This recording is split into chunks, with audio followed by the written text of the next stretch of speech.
et on va démarrer dans 5 secondes. Je te laisse partir.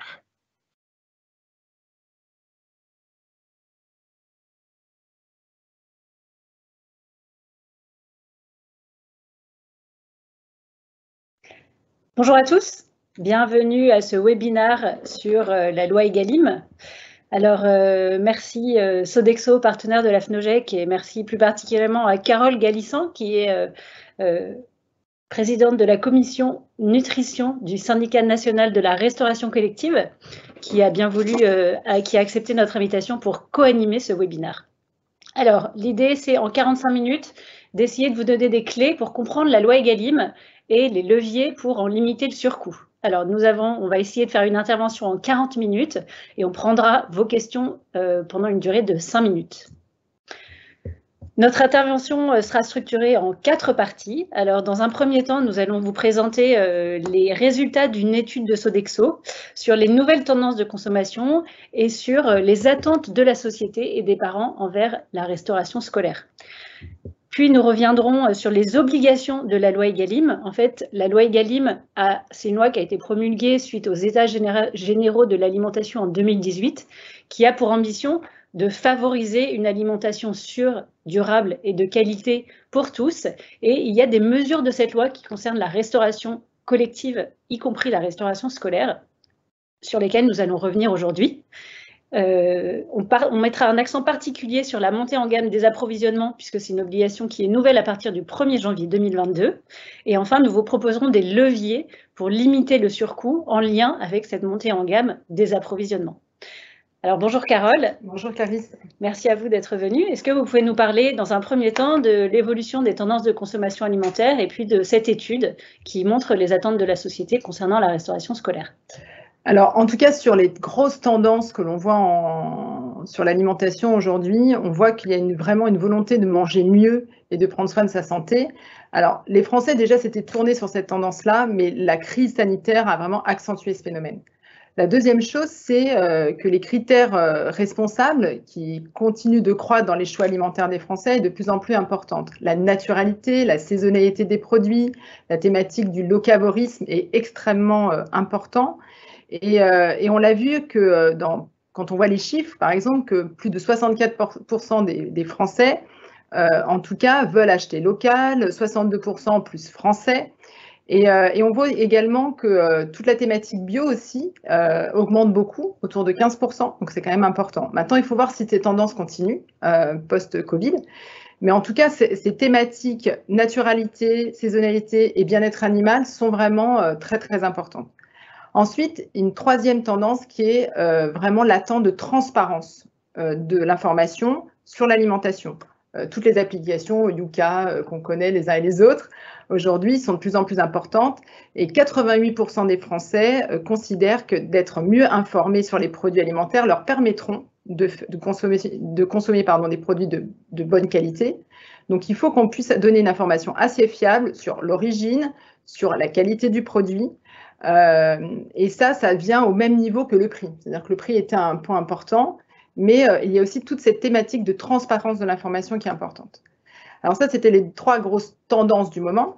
Maintenant, si on vient aux tendances plutôt sociétales et aux attendus sociétaux des parents et des Français vis-à-vis de la restauration scolaire, donc une étude qu'on a réalisée au mois de juin, avec à peu près un panel de 1500 parents et Français.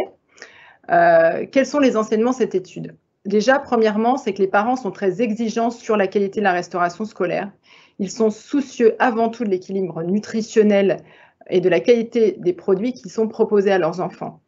Une des dimensions vraiment qu'on a pu voir repoindre, on va dire, pendant la Covid, c'est les dimensions nutritionnelles, qualitatives importantes et la mission importante de la cantine. Alors, dans toute cette dimension responsable et éthique, et également sur la thématique du bien manger ensemble. C'est que la restauration, ce n'est pas que ce qu'il y a dans l'assiette, c'est aussi tous les moments en fait, de convivialité autour de la restauration. Et ça, ce sont des grands enseignements de cette étude. Donc, on voit aussi que la restauration s'impose comme un acteur à la fois avec un fort impact social, éducatif et économique. Aujourd'hui, pendant la Covid, on a été obligé de rouvrir des cantines aujourd'hui pour des enfants en grande situation de précarité. Donc, on a bien vu que la restauration aujourd'hui est un modèle aujourd'hui qu'il faut préserver et qu'il a un grand rôle d'éducation majeur et également sur le maillage économique d'une région ou d'un territoire. La troisième chose également, c'est qu'on a vu que toutes les initiatives qui étaient mises en place en restauration scolaire ont bien été identifiées par les Français et les parents d'élèves. Donc, c'était par exemple le gaspillage alimentaire, le don, toutes les invendus qui repassaient dans le don. Tout ce qui était la thématique également de la nutrition, de l'équilibre alimentaire et de l'éducation alimentaire. Et puis, toutes les thématiques également liées à la transition alimentaire. Comment changer nos modèles de consommation avec des approvisionnements beaucoup plus vertueux, beaucoup plus sains. Et ça, c'était quand même, je dirais, dans les résultats, super intéressant de voir que tous ces parents d'élèves et ces Français montraient que depuis 10 ans, la restauration scolaire avait évolué dans le bon sens. Donc, on est vraiment dans une dynamique très, très positive. Merci, Carole. C'est intéressant de voir que finalement, cette étude, elle montre bien que les ambitions portées par la loi Egalim, que je rappelais tout à l'heure, de favoriser une alimentation saine, durable et de qualité accessible à tous, en fait, les ambitions portées par la loi, elles sont en phase avec les attentes de la société et avec les attentes des parents d'élèves de la restauration scolaire. Alors, cette loi, si on en vient à parler de cette loi maintenant, est-ce que vous pouvez nous décrire brièvement quelles sont les mesures qui concernent la restauration scolaire? Alors, déjà, la première disposition de la loi Egalim qui est importante, c'est la montée en gamme des approvisionnements. Donc ça, dès le 1er janvier 2022. Donc aujourd'hui, l'attendu, c'est 50% de produits de qualité et durable en valeur d'achat, dont au moins 20% de produits bio ou en conversion bio, d'ici janvier 2022. Alors, sur la slide, vous voyez à gauche tous les signes officiels d'identification de la qualité qui sont donc éligibles à cette loi. Donc, vous voyez les produits bio, les produits label rouge, les appellations d'origine protégée, donc AOC, AOP. Vous avez tout ce qui est indication géographique, donc les IGP, les spécialités traditionnelles garanties, les mentions issues d'exploitation à haute valeur environnementale.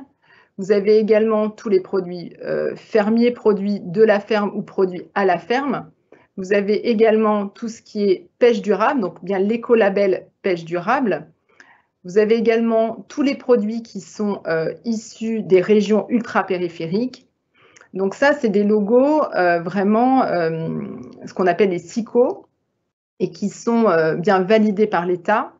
Et vous avez quand même deux notions un peu nouvelles, on va dire. La notion qu'on appelle le moindre coût en termes d'externalité environnementale qui permet de rentrer des produits qui ont un impact positif sur l'environnement. Et c'est dans le cas, alors je vais vous donner un exemple qui est par exemple Bleu Blanc Cœur aujourd'hui, qui a pu calculer justement son impact en coût d'externalité environnementale positive. Donc, dans la loi, en tout cas, ce type de produit peut être éligible. Après, on a une nouvelle loi qui est arrivée au mois d'août, une nouvelle petite surprise, qui est la loi Climat Résilience, où là, on a d'autres produits qui vont être intégrés dans la loi Egalim à partir de maintenant, comme le commerce équitable. Donc, on voit que cette liste de produits sous signe de qualité, en fait, est évolutive avec les différentes lois. Et avec la loi Climat Résilience, on a peut-être d'autres produits qui pourront rentrer. Par contre, à droite de la slide, vous voyez les produits non éligibles. Et là, par contre, on voit clairement que les produits locaux de proximité ne font pas partie de la loi Egalim, qu'il y a également des produits avec des mentions valorisantes et des référentiels privés comme MSC, par exemple, qui n'en font pas partie, qui ne sont pas éligibles à date. Donc, ça veut dire que si un établissement scolaire a un budget en denrées alimentaires de 100, il va devoir avoir sur ces 100, 20 € qui sont des produits bio, et il va devoir avoir 30 € qui vont être éligibles avec les SICO qui sont sur la gauche de la slide, et pourquoi pas, et aussi éligibles, ou qui sont avec une mention Bleu Blanc Cœur. Tout à fait, enfin, externalité environnementale, effectivement, qui peuvent prouver qu'effectivement, ils ont un impact positif sur l'environnement. D'accord. Alors, quelles sont les autres mesures Alors, il y en a d'autres. Alors, celle-ci, elle est quand même très importante. Et donc, maintenant, je vais vous montrer donc, les mesures qui vont nous impacter également.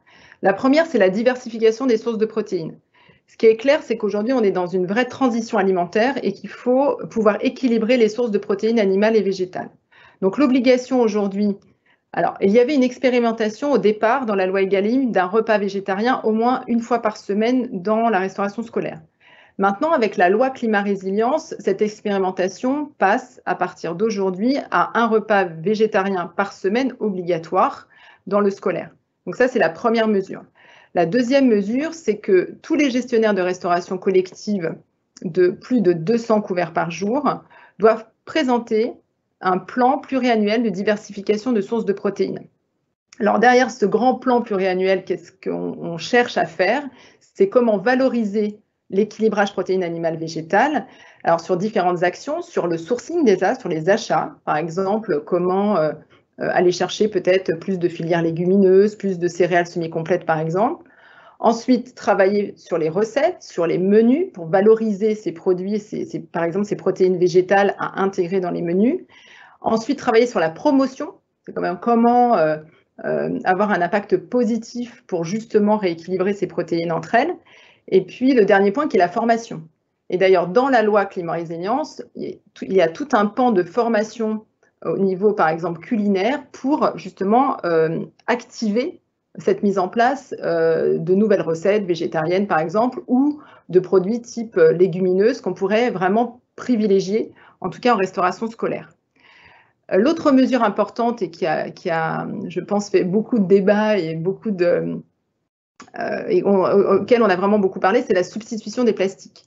Clairement, la substitution des plastiques, c'est pour éviter tout ce qui est perturbateurs endocriniens et aussi faire attention vraiment à notre planète. Et aujourd'hui, donc, on avait déjà l'interdiction des bouteilles d'eau plate en plastique déjà depuis le 1er janvier 2020. Et là, on va avoir l'utilisation aussi, l'interdiction de l'utilisation des contenants alimentaires de cuisson, de réchauffe ou de service en matière plastique dès le 1er janvier 2025. Et cette mesure est valable à la fois en restauration scolaire, universitaire publique et privée. Donc ça, c'est quand même un point important, puisqu'aujourd'hui, on a par exemple des structures qui livrent les repas souvent dans des barquettes plastiques. Et bien demain, il va y avoir vraiment un chamboulement pour changer ce type de contenant. La mesure suivante, c'est la lutte contre le gaspillage alimentaire et les dons. Aujourd'hui, il y a vraiment une obligation d'une démarche pour lutter contre le gaspillage. Et ce qu'on demande, c'est un diagnostic préalable. Déjà, savoir où on habite avant de pouvoir faire des actions et après pouvoir entraîner un plan d'action correct pour lutter contre le gaspillage. Et puis, il y a une généralisation du don d'invendus alimentaires aux associations habilitées. Ça, pour les restaurants qui font plus de 3000 repas jour. Et ça, c'est une démarche également, la lutte contre le gaspillage, qui va continuer avec la loi climat résilience, parce que c'est un point vraiment important et on verra après dans la présentation que lutter contre le gaspillage va nous aider aussi à mettre en place la loi Egalim. Et puis le dernier point, c'est l'information des convives. C'est comment aujourd'hui informer nos convives sur la part de produits entrant dans la composition des 50% justement de produits de qualité durable. Et ça, c'est déjà à partir de janvier 2020, c'est comment on donne cette information à nos convives et comment on leur décrit effectivement la part de produits durables et de qualité dans les menus servis. C'est intéressant parce qu'on voit que ces 5 mesures qu'on vous a présentées se complètent en fait et veulent amener la restauration scolaire vers un modèle plus durable, plus sain, mais on sent que ça va demander un changement du modèle des cantines scolaires qu'on connaît aujourd'hui dans nos établissements scolaires. C'est tout à fait ça, c'est en fait un peu l'exemplarité de la restauration qui va pouvoir guider cette transition alimentaire. En fait, elle est un acteur et un moteur de cette transition. Oui. Alors, on va vous apporter des précisions sur la montée en gamme des approvisionnements, tout simplement parce que c'est une mesure emblématique de la loi Egalim et qu'elle arrive à échéance très bientôt, puisque c'est le 1er janvier 2022. Donc, c'est là-dessus qu'on souhaite mettre l'accent aujourd'hui. Sur la montée en gamme des denrées alimentaires, oui, nos établissements catholiques de l'enseignement privé, sous contrat d'association avec l'État, sont soumis à cette obligation. L'article L235 du Code rural et de la pêche maritime précise que l'obligation vise les services de restauration scolaire dont les personnes morales de droit privé ont la charge. Ces personnes morales de droit privé, ce sont les OGEC dans notre cas. Et donc, c'est bien l'OGEC qui est décisionnaire quant à l'application de cette mesure. Ça veut dire qu'une société ne pourra pas lui imposer d'aller vers cette loi. C'est l'OGEC, son conseil d'administration, qui doit décider d'aller vers cette loi Egalim. Le deuxième point d'attention que vous voulez vous apporter, alors Carole, je vais vous laisser la parole parce que vous connaissez bien ce sujet, la loi ne comporte pas de sanctions. Alors c'est ça, tout à fait. Alors la loi a tout à fait un sens important et il faut y aller. C'est-à-dire qu'aujourd'hui, on ne peut pas freiner cette transition alimentaire. Par contre, il faut rappeler que cette loi ne prévoit pas de sanctions. En effet, l'État a considéré qu'il y avait plus de chances en fait de faire adhérer les acteurs en les accompagnant plutôt qu'en les sanctionnant. Mais par contre, l'objectif est d'avancer collectivement vers une meilleure alimentation et les mesures ont du sens et l'État compte sur le contrôle sociétal en fait pour les respecter. Donc dans les établissements scolaires, ce sont souvent les parents d'élèves qui sont très concernés par la thématique alimentation et ce que je disais au début de notre intervention, par tous ces sujets de la cantine qui peuvent inciter à faire respecter la loi. Alors les cantines publiques par exemple vont y aller, clairement, parce que leur offre de cantine reste veulent une meilleure qualité et surtout, c'est qu'au niveau des acteurs publics, il y a une thématique politique, comment emmener cette loi. Par contre, moi, mon point d'intention, c'est effectivement pas de sanctions, mais par contre, il va falloir être très vigilant sur les éléments communiqués aux familles et à l'extérieur. Aujourd'hui, il y a beaucoup de contrôle de loyauté des contrats. Et aujourd'hui, ils n'ont même pas besoin de vous interroger en direct. Ils vont sur un site internet, ils vont regarder un menu sur une école, et en fait, rien qu'à la vision de ce menu, et où sur un site internet, on ne peut pas écrire tout ce qu'on veut sur les mentions valorisantes, c'est extrêmement réglementé, et ça constitue une infraction. Donc il va falloir être très vigilant avec cette loi Egalim, parce que ça va entraîner automatiquement beaucoup de contrôle, de loyauté sur ce qu'on va pouvoir proposer à nos convives, et les parents d'élèves seront très, à mon avis, soucieux d'avoir une information très fiable. Ensuite, on voulait vous dire qu'il est possible que les critères de sélection des denrées alimentaires soient modifiés. Comme vous l'a présenté Carole tout à l'heure, il y avait un certain nombre de SICO qui ont été déterminés au moment de la loi Egalim en 2018. Et on voit déjà que les critères ont évolué avec la loi Climat et Résilience qui a été votée cet été, puisque les produits commerce équitable ont pu intégrer la liste des produits éligibles capables de rentrer dans les 50%. Donc, on voit que ça évolue. Cette loi Climat et Résilience, elle prévoit aussi, mais ça c'est pour 2024, donc on n'en parle pas, mais c'est quand même une obligation qu'il faut avoir en tête, que 60% des viandes et poissons qui sont dans les cantines devront être compatibles loi Egalim. Donc ça c'est 2024, c'est pas pour tout de suite, mais on voit bien que la loi, elle s'adapte, elle essaye d'évoluer pour s'adapter au mieux et pour qu'elle soit finalement que les établissements scolaires puissent y aller. Parce que on entend souvent, Carole, que finalement, aller vers ces 50% de produits de qualité, dont 20% de bio, finalement, ça ne sera pas possible. Qu'est-ce que vous en pensez ? Alors, aujourd'hui, on a un peu de tout. Il y a des villes déjà qui y sont, et puis, ou des établissements qui ont fait ce choix-là.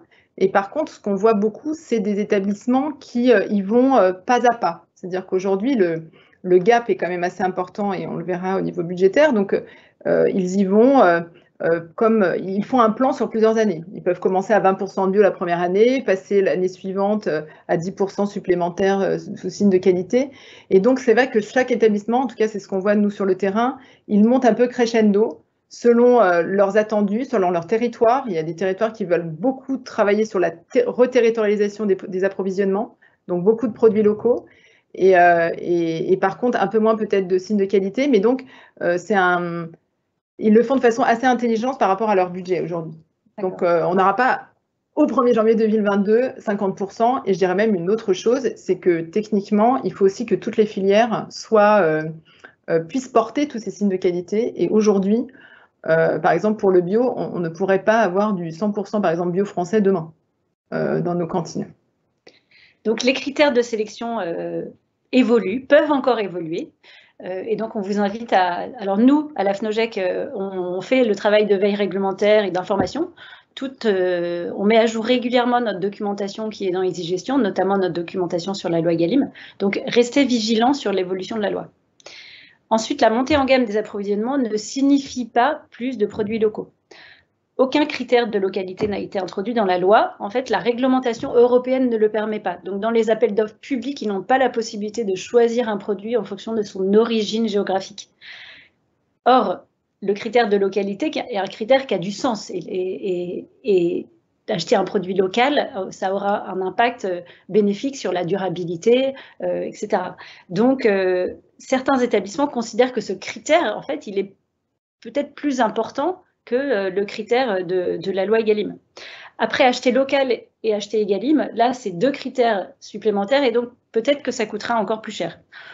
Notre point d'attention, c'est que si vous voulez des produits qui sont locaux ou des produits qui sont français, toutes ces choses-là, il faudra le prévoir au contrat.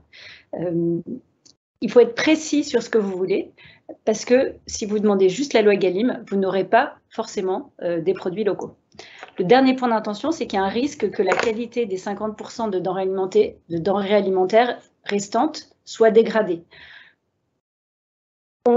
S'il y a 50% dans des denrées alimentaires et 50%, on va augmenter 50%, la qualité 50%, mais il y a un risque que les 50% restants, la qualité soit dégradée, tout simplement parce que la société va faire des ajustements pour conserver sa marge.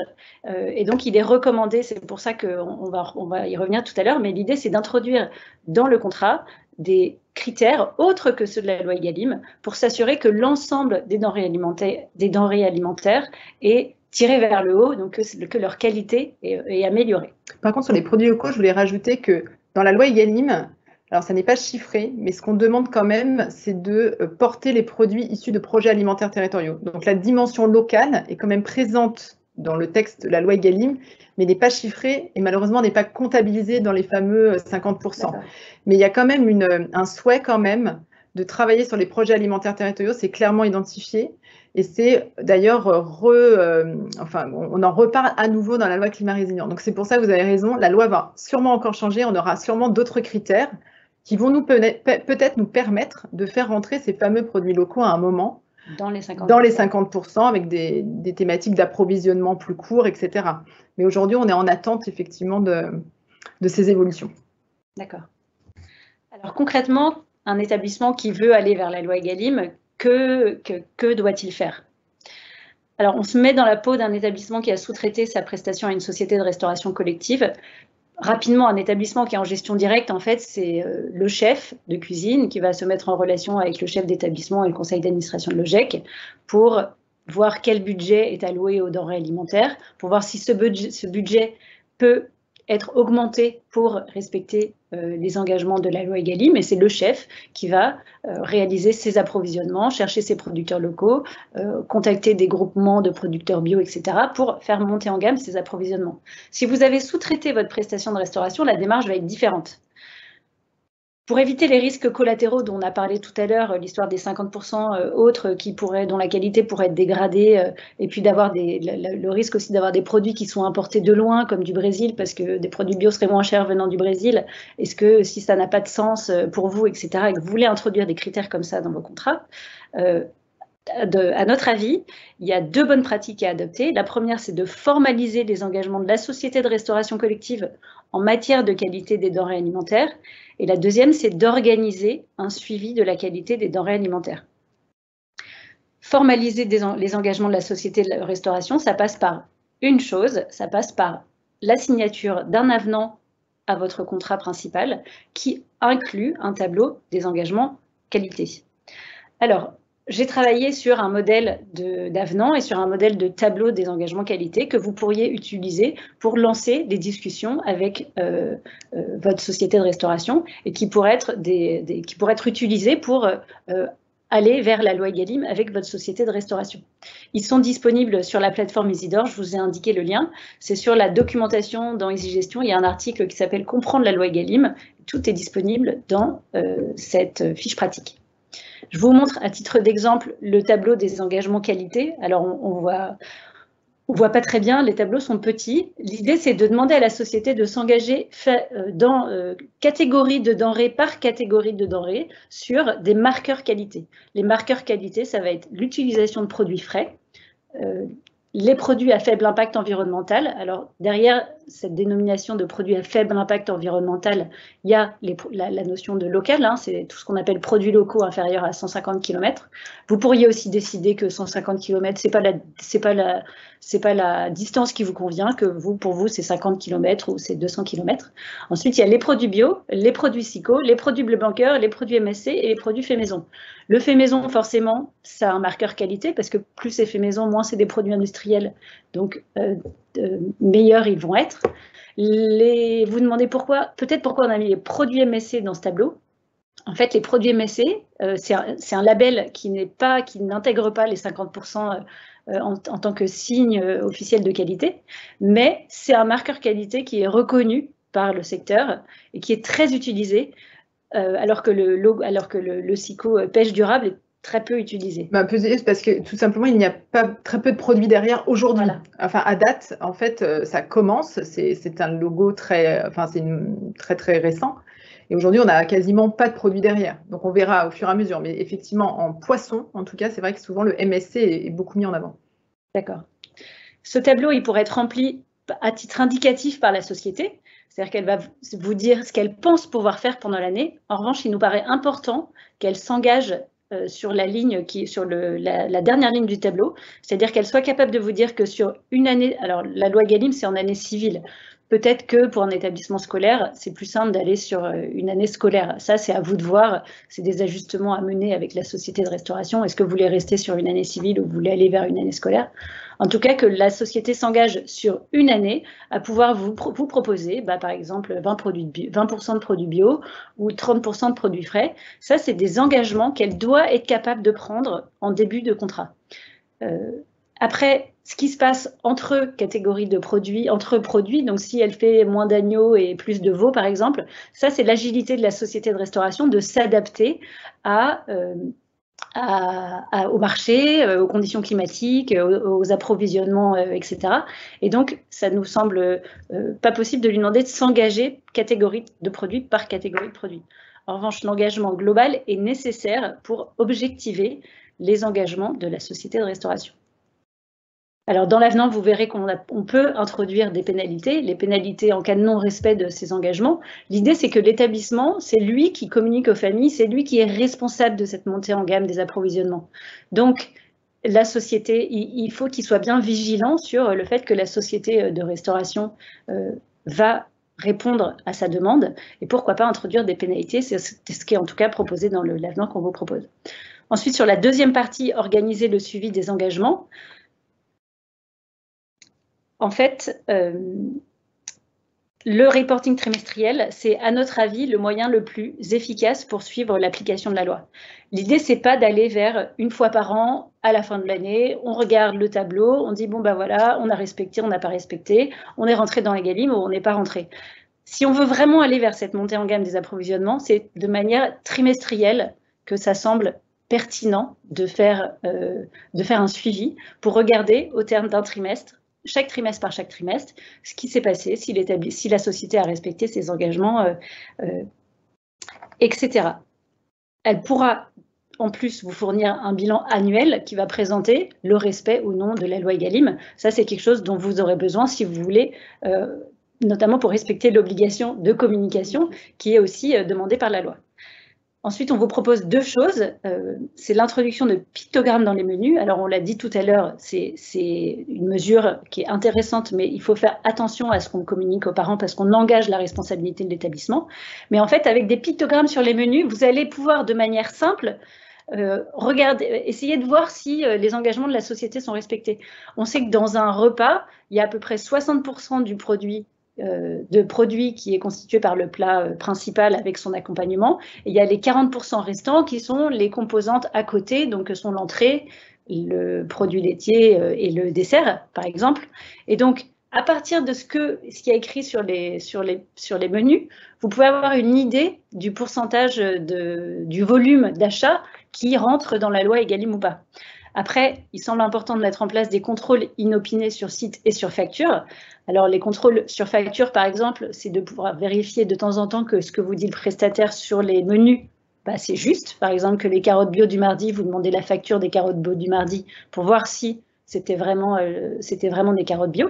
Et les contrôles inopinés sur site, c'est aussi de se dire, finalement, la confiance n'exclut pas le contrôle. De temps en temps, je passe sur site, je regarde ce qu'il y a dans la cantine, dans la cuisine, je regarde les stocks, je regarde ce qui est cuisiné pour avoir une idée du respect des engagements par la société.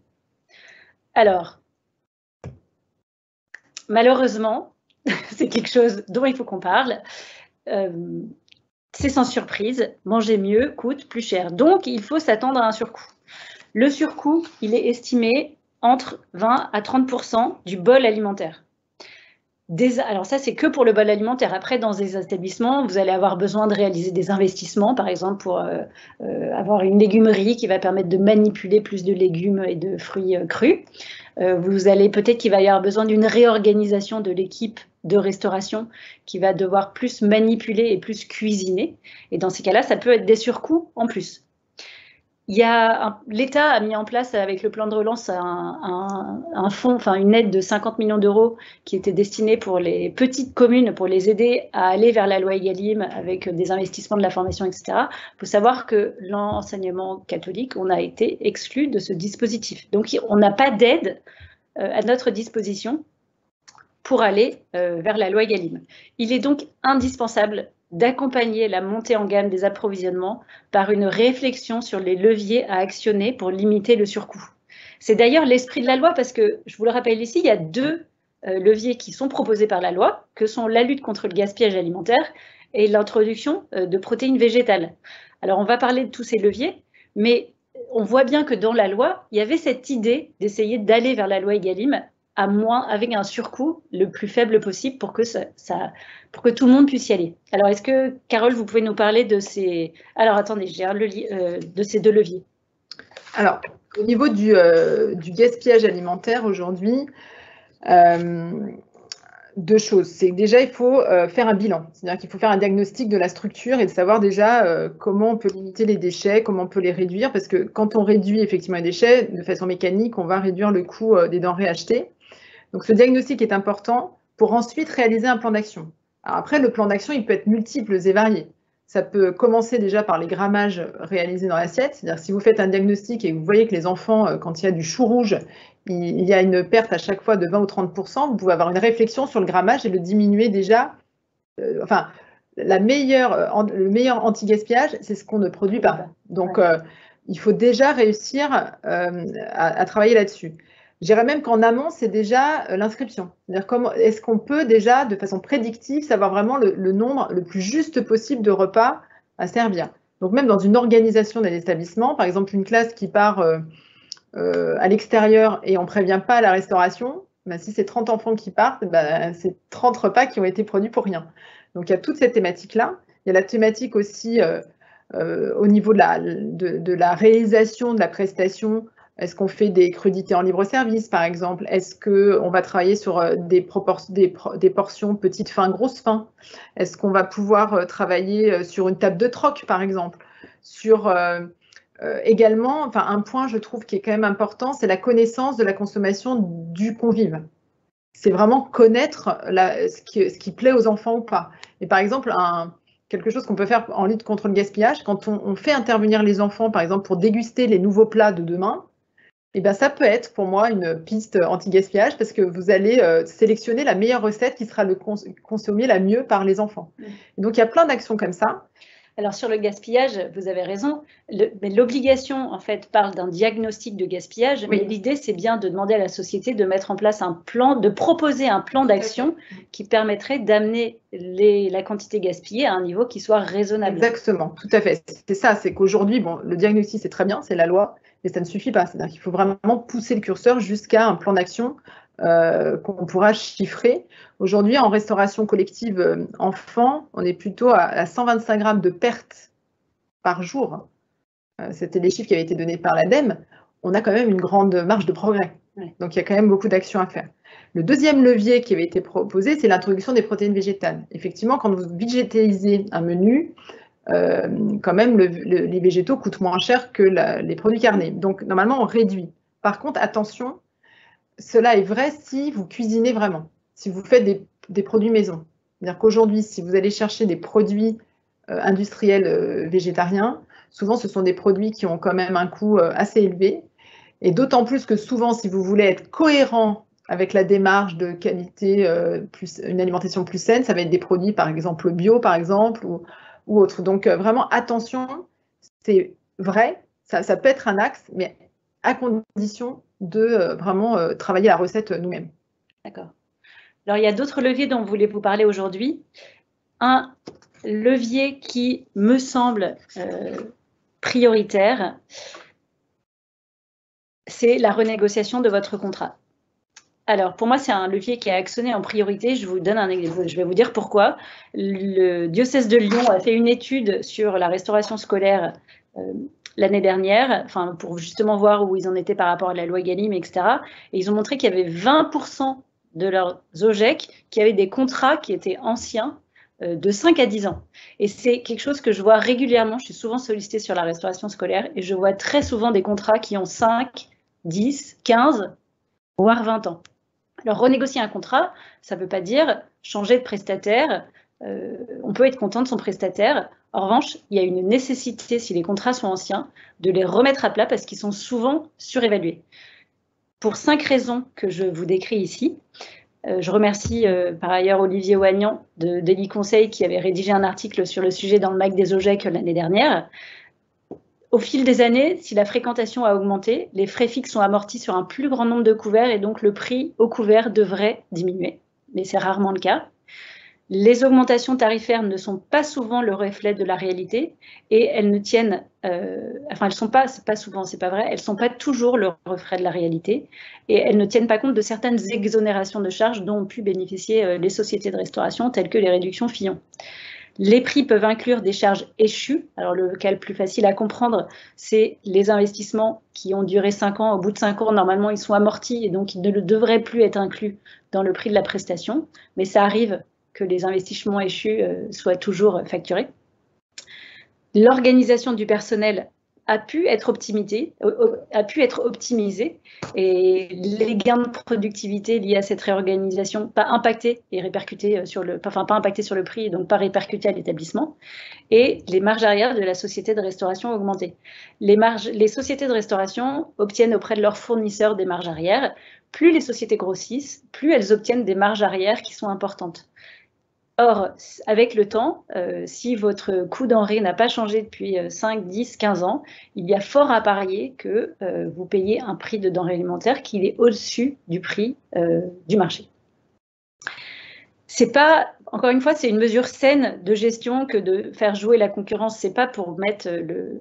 on est entièrement d'accord qu'il y a souvent une relation de confiance, une relation de partenariat qui s'installe avec la société de restauration. Et donc, c'est une démarche qui peut être difficile. En revanche, c'est une mesure saine de gestion financière au service d'un contrat qui est plus juste et voilà, qui est plus équilibré entre l'établissement et entre la société de restauration. Les 3 autres leviers dont je voulais vous parler aujourd'hui, donc les 2 premiers ont été présentés par Carole. Le 3e, c'est le respect de la saisonnalité des fruits et des légumes. Bah forcément, si les produits viennent de moins loin, bah les coûts de transport sont limités. Là, ça se comprend assez facilement. Celui sur lequel je vais peut-être passer un peu plus de temps, c'est le passage à 4 composantes au lieu de 5. Alors 5 composantes, le 5 composantes historiques, c'est entrée, plat, accompagnement, fromage, dessert. Beaucoup de collectivités ont déjà fait le choix de passer à 4 composantes, c'est-à-dire qu'on enlève une composante. On enlève soit une fois, enfin le plat et l'accompagnement, on ne les enlève pas, mais une fois on va faire entrée dessert, une fois on va faire fromage dessert, et on alterne comme ça, mais il n'y a plus que 4 composantes sur l'assiette. Tout simple, alors, beaucoup de collectivités ont fait ce choix-là, tout simplement parce que c'est adapté aux tendances alimentaires actuelles.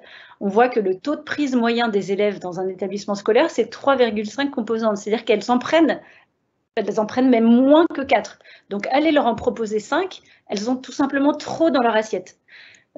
En plus, donc au-delà du fait que ça soit adapté aux tendances actuelles, ça permet de faire des économies non négligeables entre 15 et 20 centimes par repas. Alors il faut veiller bien sûr à respecter l'équilibre nutritionnel des repas, et là c'est le travail de la société de restauration de vous accompagner, de revoir les menus tout en respectant les recommandations des différents groupements de nutrition qui existent, comme le GERMCN, qui émettent des recommandations. Et d'ailleurs, justement, ces recommandations sont en cours de validation à nouveau, puisqu'avec la loi Egalim, la loi Climat Résilience, donc la mise en place par exemple du menu végétarien, l'arrêté scolaire va être revu et les recommandations nutritionnelles également. Pour fin d'année, début d'année prochaine. D'accord. C'est possible. Alors souvent j'entends, mais pour les collégiens ou les lycéens, c'est pas possible. Alors c'est pas vrai, c'est possible quel que soit l'âge des convives. Voilà. Donc c'est pas vrai que c'est pas possible pour tout le monde. C'est possible pour tout le monde. Le dernier levier, c'est de limiter le nombre de choix par composante. Alors ça, c'est tout ça, c'est des options dont on vous parle, et on pense que c'est important que vous engagiez ces discussions avec votre société de restauration au moment où vous engagez la discussion sur la montée en gamme des approvisionnements. Parce que l'un sans l'autre n'a pas de sens et ça va permettre de limiter le surcoût. L'idée, en limitant le nombre de choix, c'est de se concentrer sur la production d'un choix limité qui soit de meilleure qualité. Quel est le besoin d'avoir un choix entre 4 entrées? On préfère tous avoir un choix entre 2 entrées qui soient de meilleure qualité, qui soient cuisinées sur place, qui soient avec des produits de meilleure qualité. Il y a une autre solution, donc pour limiter le nombre de choix, on peut imaginer qu'une fois par semaine, on propose un plat complet, thématique, fait maison, donc qui est bon, qui plaît aux élèves. Il n'y a pas de choix, mais comme c'est bon, ça va leur plaire. Et bien ça, en fait, ça permet aussi de faire des économies. Certains établissements scolaires, alors là, c'est plutôt premier degré, ils décident même d'aller vers le zéro choix, c'est-à-dire que c'est un menu unique, sans choix, et dans le second degré, ça se fait un peu moins, mais dans le premier degré, ça commence à se voir. C'est aussi un choix pédagogique, c'est-à-dire qu'on veut apprendre à l'enfant à manger de tout, et si on lui propose des choses qui sont bien cuisinées et qui sont bonnes, ça a du sens. Alors, si on parle, donc on parle de tous ces leviers parce que c'est une réalité qui a un surcoût. Alors, sur le surcoût, je voulais quand même vous donner quelques chiffres. On sait qu'il va y avoir un surcoût. On sait aussi que certains établissements ont réussi à aller vers la loi Egalim ou à faire monter en gamme les approvisionnements avec plus de produits bio, etc., en appliquant ces leviers. C'est le cas notamment il y a eu une enquête de l'AMF. Alors vous me direz, c'est que sur 3000 communes. Je sais, c'est faible, mais sur les 3000 communes qui ont répondu à une enquête de l'AMF, il y en a un quart qui disait pouvoir aller sans surcoût vers la loi Egalim, qui pouvait aller vers la loi Egalim sans surcoût. Il y a un label qui permet qui s'appelle EcoCert en cuisine et qui regarde la durabilité des restaurants scolaires. Ils ont 2300 restaurants labellisés et ces 2300 restaurants ont pu introduire jusqu'à 30% de produits bio sans surcoût. C'est donc qu'avec les leviers, en actionnant les leviers qui sont présentés. Donc je dis bien que cette réflexion est nécessaire parce que c'est difficile d'y aller sans surcoût, mais dans certains cas, ça va être possible. Alors, l'idée, c'est, encore une fois, de discuter avec votre prestataire, de voir où est-ce qu'il y a des leviers pour faire des économies, pour aller vers cette montée en gamme des approvisionnements qui est souhaitable pour tous. Alors, je vous donne juste, on va devoir, je vois qu'on est déjà à 45 minutes, on va prendre quelques questions. Je vous donne juste quelques endroits où trouver de l'information. Donc, si vous avez une question sur la loi Egalim, vous allez pouvoir, le ministère de l'Agriculture et de l'Alimentation a fait un site qui s'appelle macantine.fr qui répertorie l'ensemble de la documentation disponible sur la loi. Donc tout ce qui est guide pour faire du don de denrées alimentaires, tout ce qui est guide pour faire un diagnostic sur le gaspillage alimentaire, tout ce qui est mieux comprendre les SICO, qu'est-ce qu'il y a dans la loi, tout ça vous allez le retrouver là-dedans. Donc, n'hésitez pas à y aller. La deuxième source d'information que vous connaissez peut-être si vous êtes habitué à Isidore, c'est toute la documentation qui est disponible dans EasyGestion, dans Isidore. Si vous avez une question sur la cantine scolaire, il faut savoir que c'est nous qui mettons régulièrement à jour la documentation donc dans EasyGestion. Il y a un certain nombre de fiches pratiques sur le retour à l'autogestion, sur la loi Egalim, sur devenir cuisine centrale, qu'est-ce que ça veut dire. Et donc, toute l'information sur la restauration scolaire produite par la FNOJEC est dans ce site internet. Donc voilà, merci Carole. Je vous en prie. On a tenu 45 minutes. Je suis un peu désolée. Je suis désolée, on a un peu débordé. On va regarder s'il y a des questions auxquelles on peut répondre dans les 5 minutes qui viennent.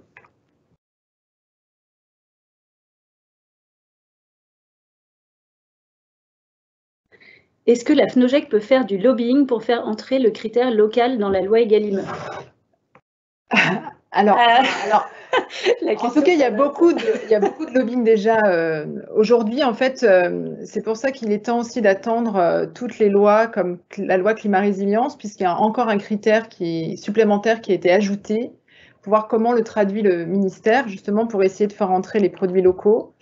En fait, la thématique des produits locaux, c'est pas parce qu'on est locaux, c'est pas parce que c'est un produit local qu'il est beau et qu'il est mignon, hein. On peut faire du local et que qualitativement le produit ne soit pas du tout qualitatif.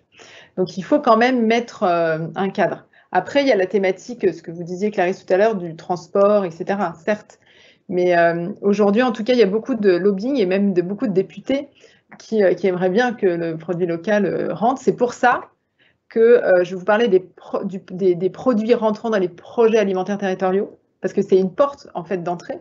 C'est qu'aujourd'hui, effectivement, l'État pousse vers ces projets alimentaires territoriaux. Donc tous ces produits qui sont dans ces régions et qu'on pourrait peut-être à terme rentrer. Oui, en fait, l'idée des produits agricoles territoriaux, de projets alimentaires territoriaux, c'est de mettre en relation l'offre et la demande sur un territoire pour que la demande, donc nous, par exemple, établissement scolaire, on soit informé de l'existence de produits qui correspondent à ce qu'on recherche et donc de valoriser, d'essayer de, comme ça, faire tout le monde aller vers plus de produits locaux. Alors, j'ai une question qui est peut-être pour vous, Carole. Le don est-il interdit? Ah non, pas du tout. Le don alimentaire n'est pas interdit. Après, on ne peut pas le faire n'importe comment. Voilà, le don, en fait, il n'est pas interdit, mais il est encadré. Encadré. Et donc, toute la documentation, comme je disais, sur macantine.fr, il y a des produits que vous avez le droit de donner, mais il y a des produits que vous n'avez pas le droit de donner. Donc, parce qu'il y a quand même la sécurité alimentaire qui est très importante. On ne peut pas risquer la vie de celui qui va recevoir. Donc, il y a tout un process. Mais si le don, si on peut le faire correctement, oui, il faut le faire. Il y a même l'application Too Good To Go, pour ceux qui connaissent, qui se lance sur la restauration collective et sur la restauration scolaire. Donc, c'est même possible de faire des paniers d'invendus dans nos cantines scolaires. Peut-on trouver dans Isidore un modèle de menu avec les SICO? J'en ai pas mis, mais je peux vous en mettre si vous voulez. L'idée, c'est, je vais vous mettre des exemples de menus dedans. Après, ça sera des exemples. C'est vraiment, si vous avez sous-traité, c'est à la société. Souvent, elle a introduit ces SICO et ces choses dans ses menus. Et donc, on a une discussion à engager avec elle. Si vous êtes en gestion directe, le conseil, c'est d'adhérer à Restoco, qui est le réseau interprofessionnel de la gestion, de la restauration collective en gestion directe, qui a des logiciels qui aident à faire des menus.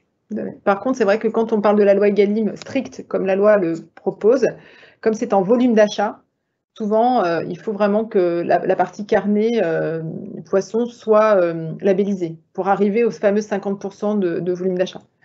Mais oui, tout à fait, que ce soit les sociétés de restauration ou effectivement Restoco a en tout cas des menus avec des signes de qualité.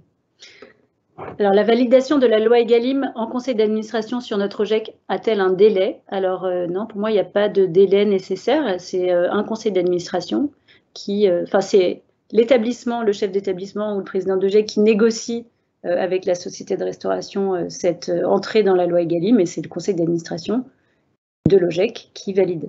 Alors, un petit témoignage intéressant, pas une question, mais un constat, qui va en plus dans le sens de la présentation qu'on a faite aujourd'hui, tous les établissements ayant renégocié leur contrat ont pu entrer dans la loi Egalim tout en baissant leur facture vertu de la renégociation. Vertu de la renégociation. Donc, le levier principal qui est la renégociation de votre contrat doit vraiment être étudié en priorité. Après, tout le monde ne pourra pas y aller sans surcoût. C'est illusoire de penser ça. Manger mieux a forcément aussi un surcoût.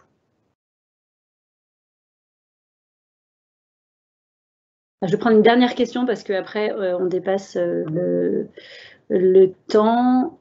Le diagnostic contre le gaspillage alimentaire peut-il se faire via le prestataire de restauration? Oui, tout à fait. On peut accompagner sur ces diagnostics ou des méthodologies beaucoup de sociétés de restauration aujourd'hui accompagnent leurs clients sur des méthodologies justement pour réaliser les pesées ou même en interne des logiciels ou en tout cas pour pouvoir aider au diagnostic. Oui, tout à fait. C'est aussi quelque chose qui peut être confié, c'est une mission qui peut être confiée à la commission restauration dans laquelle il y a des parents d'élèves, des membres de l'OGEC, etc., qui pourront faire ce diagnostic et l'aide de la société de restauration peut être demandée. Donc ça, c'est vraiment à vous de voir le mieux chez vous. Les dons au personnel OGEC, est-il compté comme un don? Alors là, c'est encadré, c'est pareil. C'est encadré pour moi. Je ne pense pas que ce soit possible.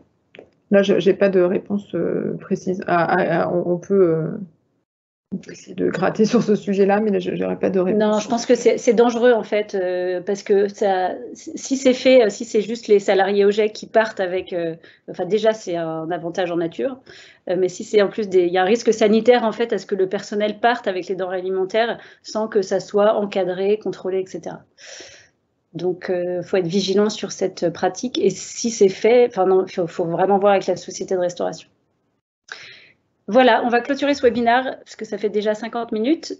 On répondra à toutes vos questions, ne soyez pas inquiets. On vous répondra par mail à l'ensemble de vos questions pour être sûr qu'on a bien été explicite et bien clair sur tous les sujets qui ont pu être abordés aujourd'hui.